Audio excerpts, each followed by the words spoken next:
What kind of geopolitical game is Erdogan playing? On the one hand, he appears friendly with Russia, he admires Putin, and then he causes the ouster of Assad, which was Russia's ally.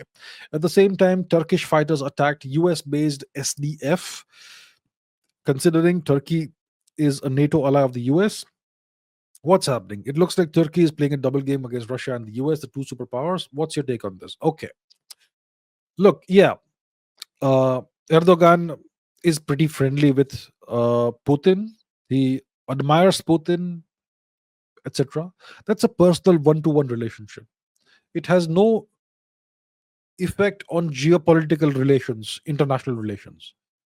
It's very possible. I mean, I'm sure it's happened lots of times that the leaders of two adversarial nations have a good equation. They're good friends. They admire each other, and yet they're gonna fight to the end because the national interest is paramount for a leader, not your personal interest or your personal friendship with somebody.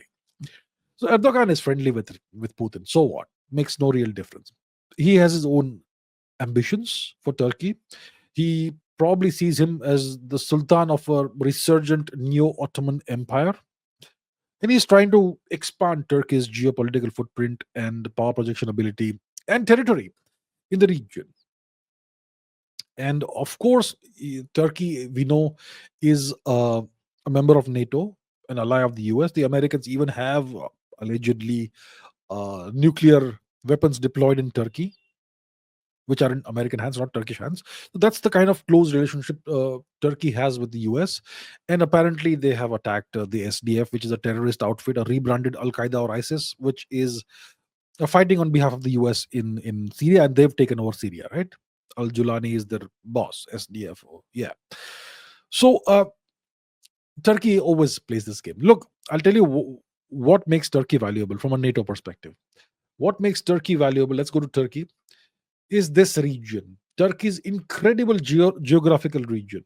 It controls the extremely valuable choke points between the Black Sea and the Aegean Sea, which goes out into the Mediterranean. Which means that if you go to Istanbul, uh, you have the Strait of Bosphorus, which connects the Black Sea to the Sea of Marmara, and then you have the Straits of Çanakkale or the Dardanelles Strait. Two extremely vital geographical, geopolitical choke points. And Turkey is the owner, the geographical owner of these two choke points. And that's why Turkey is so valuable. And Turkey has been rent seeking, enjoying rent seeking this geographical location. So Turkey is very valuable to the US, to NATO, uh, and Russia also has to ensure that Turkey remains on reasonable good terms with them.